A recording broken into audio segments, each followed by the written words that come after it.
नमस्कार दर्शकों, स्वागत करता हूँ आपका विशेष बुलेटिन में। महाराष्ट्र की सियासत में एक और नया मोड़। विधान परिषद में विपक्ष के नेता का पद पिछले महीने से खाली पड़ा है और अब कांग्रेस ने इस मुद्दे पर दबाव बढ़ा दिया है। ऐसे में दर्शकों, विपक्ष के नेता का पद अब तक क्यों खाली है?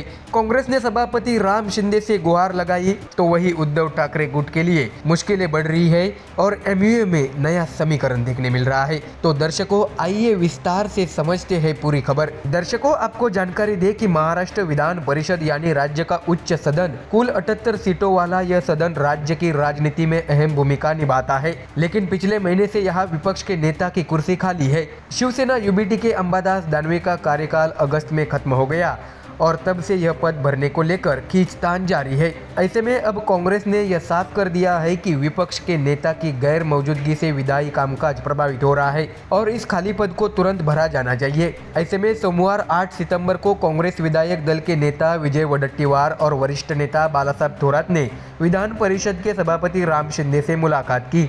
उन्होंने औपचारिक रूप से आग्रह किया कि उच्च सदन में विपक्ष के नेता की नियुक्ति पर तत्काल फैसला लिया जाए। तो वही मीडिया से बात करते हुए बालासाहेब थोरात ने यह भी कहा है कि कांग्रेस पहले ही विपक्ष के नेता पद के लिए दावा पेश कर चुकी है। हमने सभापति को पत्र दिया है और उनसे निर्णय में तेजी लाने का अनुरोध किया है। विपक्ष के नेता का अभाव विधान परिषद की कार्यवाही पर असर डाल रहा है। ऐसे में दर्शकों, यह बयान साफ संकेत देता है कि कांग्रेस इस पद को लेकर गंभीर है और अब महाविकास आघाड़ी यानी एमयूए के भीतर अपने सहयोगियों के साथ रणनीति तेज कर चुकी है।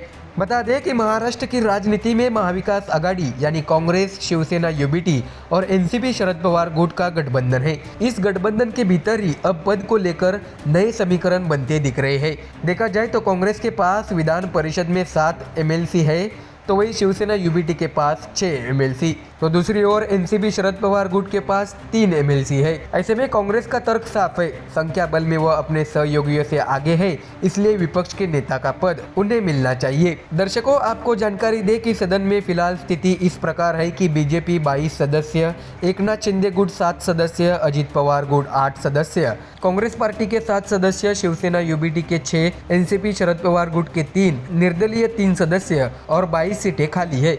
ऐसे में इस समीकरण में सत्ता पक्ष की ताकत स्पष्ट दिखती है, लेकिन विपक्षी दलों के लिए प्रभावी नेता की मौजूदगी बेहद जरूरी है ताकि वे सरकार को घेर सके। तो वही आपके जानकारी के लिए बता दें कि अब तक शिवसेना यूबीटी इस पद पर काबिज थी। अंबादास दानवे के कार्यकाल समाप्त होने के बाद स्वाभाविक रूप से इस कुर्सी को लेकर शिवसेना यूबीटी का दावा था, लेकिन कांग्रेस ने अब सीधे कदम बढ़ाकर संकेत दिया है कि उसे विपक्ष के नेता का पद चाहिए।